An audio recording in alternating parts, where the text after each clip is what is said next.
Topic है class 12 का, वो है व्हीटस्टोन ब्रिज। ठीक है, तो व्हीटस्टोन ब्रिज में जो है हमारे चार रेजिस्टेंस होते हैं, P by Q is equal to R by S। ये आपने फॉर्मूला पढ़ रखा है व्हीटस्टोन ब्रिज का। लेकिन हमारे पास दो या तीन नंबर का सवाल आता है कि कभी-कभी या तो न्यूमेरिकल आता है व्हीटस्टोन ब्रिज पर, और या ये आता है कि व्हीटस्टोन ब्रिज के फॉर्मूले को प्रूफ कीजिए। ठीक है, तो हम इसके फॉर्मूले को प्रूफ करेंगे, वो देखिए किस प्रकार से करेंगे। ठीक है, सबसे पहले व्हीटस्टोन ब्रिज बनाते हैं। व्हीटस्टोन ब्रिज में क्या होता है कि चार रेजिस्टेंस लगते हैं इस तरीके से।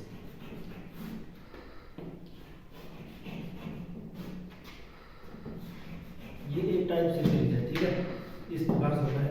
इसके बीच में एक गैल्वेनोमीटर लगता है C, यहां से सप्लाई की जाती है।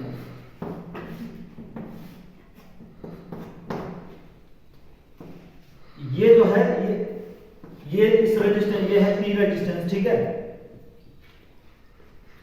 ये Q रेजिस्टेंस है, ये R रेजिस्टेंस है और ये S रेजिस्टेंस है।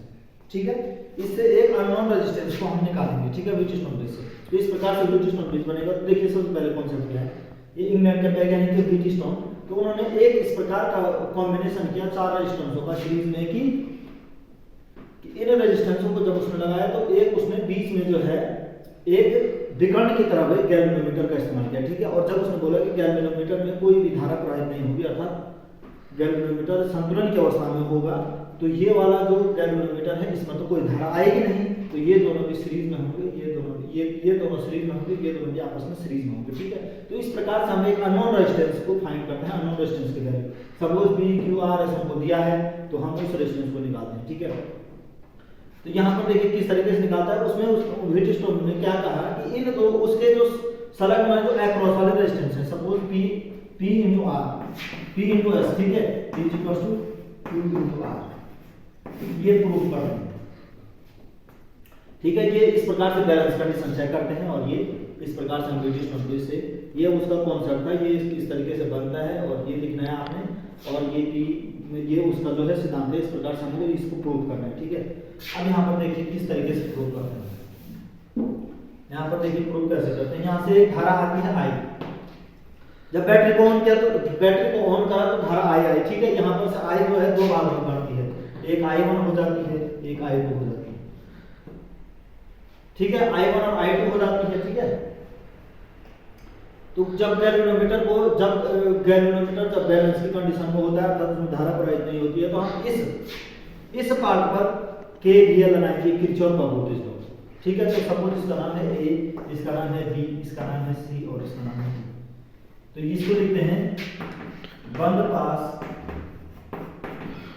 क्या नाम है उसका, ABDA। ठीक है, ABDA में KVL लगाने वाला, KVL मैंने किरचॉफ वोल्टेज लॉ, किरचॉफ का सेकंड नियम। तो ये इस पर, ठीक है, ABDA, इस पर क्या लगाना है, KVL लगाना है। ठीक है, ABDA। तो जब हम KVL लगाएंगे तो आपको पता है KVL क्या कहता है, इस परिपथ में होने वाले संपूर्ण वोल्टेज ड्रॉपों का योग क्या होगा, 0 होगा। ठीक है, ये हो जाएगा, देखो I1P, यहां पर धारा क्या है, मतलब V1 V2 है ना, तो ये क्या है, I1P जो है धारा नहीं है, I1P। V पर होता क्या है, IR नहीं होता है। तो ये I1 क्या है, यहाँ पर धारा I है, R क्या है, रेजिस्टेंस P। ठीक है, तो I1P जो वोल्टेज ड्रॉप है, इसका वोल्टेज ड्रॉप, इन वोल्टेज ड्रॉप, इस परिपथ का वोल्टेज ड्रॉप बराबर 0 होगा। ठीक है, दूसरा होगा यहाँ पर माइनस I2R इक्वल टू 0। मैंने ऐसे क्यों लिखा, मैंने यहाँ पर माइनस क्यों लिखा, माइनस इसलिए लिखा क्योंकि देखो यहाँ पर धारा यहाँ पर देखो, ये धारा ऐसे जा रही है, दूसरे में धारा कैसे आ रही है, अरे उल्टी है डायरेक्शन में दोनों, इसलिए लिखा। ठीक है, अच्छा, इसको समीकरण 1 मानते हैं।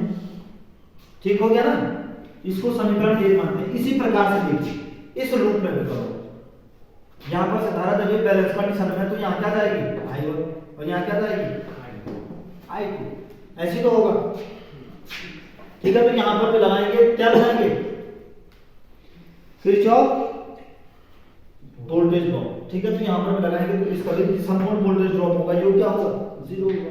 तो ये हो जाएगा I12 minus I2s equal to 0। ये समीकरण 2 है।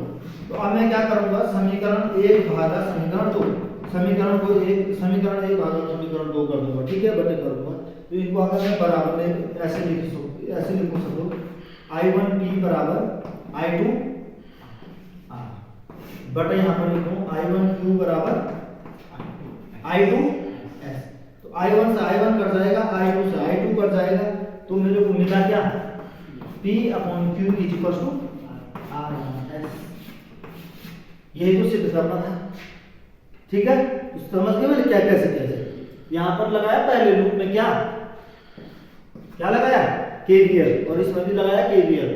यहाँ पर देखना था ना, ये जो सेगमेंट था ये बंद पास ABDA पे करा था ना, तो ये इस दूसरे वाले को लिखना है यहाँ पर बंद पास कौन सा था, BCD, ये तो है BCD, अरे ये देखो BCDB, ठीक है। बस ये था ABDA, तो दोनों KVL लगाया, इस तरीके से हुआ, इस तरीके से उन दोनों को समीकरणों को काट दे दिया। तो यही तो प्रूव करना है, ठीक है। व्हिटस्टोन का सिद्धांत ये तो है, P/Q इक्वल टू R, अर्थात इनके अक्रॉस का रेजिस्टेंस सेम होना चाहिए। तो P × S बराबर R। सपोज हम इस पर एक न्यूमेरिकल करते हैं तो आपको और कॉन्सेप्ट समझ में आएगा, ठीक है। ये हो चुका होगा। अगर इस प्रकार से प्रूव करने के लिए आता है, संबंध प्रूव कर आते हैं, या उसके लिए P/Q इक्वल टू R व्यंजक की उत्पत्ति करने के लिए आता है, तो इस प्रकार से करना है, ठीक है। न्यूमेरिकल आता है तो देखिए किस तरीके से करना है, न्यूमेरिकल आता है तो किस तरीके से करना है वो देखिए, न्यूमेरिकल आता है तो किस तरीके से करते हैं देखिए। ये देखिए सवाल,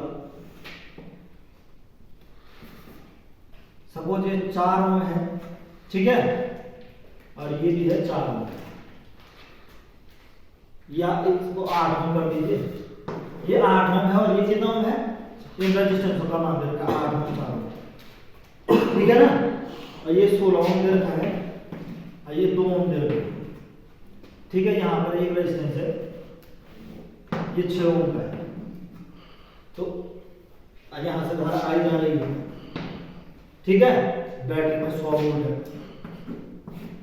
तो सपोज सवाल हमारे पे आता है कि कुछ भी नहीं आएगा, वो ये कहेगा केवल ये सवाल है, ठीक है। सवाल इस प्रकार से है, ये चित्र बना होगा। अब वो बोलेगा इस परिपथ में धारा I का मान ज्ञात कीजिए। क्या कहेगा, परिपथ में धारा I का मान ज्ञात कीजिए। तो सबसे पहले हमने देखा कि हाँ ये व्हीटस्टोन ब्रिज तो लग रहा है, ठीक है। तो व्हीटस्टोन ब्रिज लग रहा है तो क्या ये बैलेंस की कंडीशन में है, तो हम चेक करेंगे। तो इनके अक्रॉस वाले रेजिस्टेंसों का मल्टीप्लाई करेंगे, तो 8 को 32 ओम बराबर 16 ना 32 ओम। हाँ, तो हमने देखा कि व्हीटस्टोन ब्रिज क्या है, बैलेंस की कंडीशन में है। तो जब व्हीटस्टोन ब्रिज बैलेंस की कंडीशन में होता है तो जो गैल्वेनोमीटर होता है, अर्थात तो ये वाला जो होता है, जो विकर्ण होता है गैल्वेनोमीटर जो होता है, क्या उसकी धारा बहती है, नहीं बहती है। तो अर्थात इस रेजिस्टेंस में धारा नहीं बह रही है, तो जिस रेजिस्टेंस में धारा नहीं बहती है वो उस परिपथ का हिस्सा ही नहीं है, ठीक है। वो क्या नहीं होता है, उस परिपथ का हिस्सा नहीं होता है, इसलिए हम इसको हटा देते हैं। जिस भी इलेक्ट्रिकल में जिस भी सर्किट में धारा नहीं बहती है वो सर्किट का हिस्सा ही नहीं है, ठीक है। तो ये तो हट गया। अब ये तो किसमें आ गए, अरे ये तो किसमें आया, श्रेणीकरण में। यहाँ से धारा आई थी, यहाँ से धारा आई बन गई, यहाँ आई हो गई। तो ये आपस में, ये तो 8 और 2 किसमें है, क्या यहाँ आकर धारा यहाँ बढ़ती नहीं है ना, इसलिए 8 और 2 श्रेणीकरण में। तो R बराबर R1 प्लस R2 श्रेणीकरण, ठीक है। तो ये R इक्वल टू कितना आ गया, 8 और 2 10, तो 10 ओम इसका रेजिस्टेंस आ गया टोटल, ठीक है। उसी प्रकार से हम नीचे निकालेंगे। यहाँ पर देखिए R इक्वल टू क्या होगा, 16 और 4 16 प्लस 4 कितना ओम आ गया, 20 ओम। अगर मैं इस सर्किट को और सिंपलीफाई करके लिखूं तो मैं सॉल्व कर दिया, तो इस प्रकार का बन चुका है, ये बन चुका है। इसका रेजिस्टेंस कितना है मेरे पास, 10 ओम, ठीक है। इसी प्रकार से आपको एग्जाम में करना है।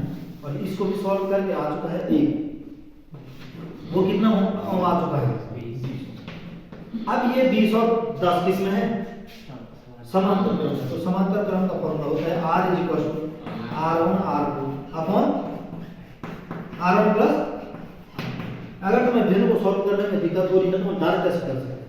करना क्या है, इन दोनों का गुणा करना है, 20 गुणा 10 और बटे 20 और 10 30, तो ये 10 में 30 हो जाएगा। तो आर कितना आ गया सीधा 20 बटे 3। भिन्न को सॉल्व भी नहीं करना है, डायरेक्ट ऐसे कर सकते हैं। ठीक है, समांतर क्रम ऐसा होगा, श्रेणीक्रम में तो डायरेक्ट हो रहा है, समांतर में आपको ये याद रखना है कि दोनों रेजिस्टेंसों को पहले गुणा करना है, नीचे जोड़ देना है, तो कुछ अपना आप कर सकते हैं। ठीक है, तो कितना आया टोटल रेजिस्टेंस 20/3 ओम, ठीक है, रेजिस्टेंस 3 यूनिट ओम। ठीक है, अब ये कैसा सर्किट बन चुका है, ये सर्किट इस तरीके का बन चुका है, सारा सॉल्व करके इस तरीके से 20/3 ओम। ठीक है, अब वो मेरे को कह रहा है कि मेरे को धारा का मान बताइए आई। ठीक है, तो धारा आई का मान लीजिए, तो आई इक्वल क्या होता है V/R, यही तो होता है। V कितना है, अरे V क्या है देखो 100 वोल्ट। ठीक है, R कितना है 20/3, ये 3 ऊपर गुणा हो जाएगा, तो ये कितना आ जाएगा 300/20, मतलब ये 2 से 2 कर जाएगा, निकलेगा, और ये 15 धारा का मान है तो बराबर 15 है। ठीक है, क्योंकि धारा का मात्रा क्या है, तब आपको 3 में बदलेंगे बस। ठीक है, जब इस तरीके से आप पूरा सॉल्व कर पाएंगे उसको। तो व्हीटस्टोन ब्रिज को कैसे प्रूव किया मैंने P/R/S, ये आप समझ चुके हैं, और किस प्रकार से उस पर न्यूमेरिकल बनेगा वो भी आप समझ चुके हैं। तो यहाँ से अगर सवाल बनता है तो यही है 2 टाइप बनने का बस, या तो ये न्यूमेरिकल इस टाइप का, या फिर प्रूफ करने के लिए। ठीक है, तो आप दोनों चीज कर सकते हैं। तो यहाँ से आगे अगली वीडियो में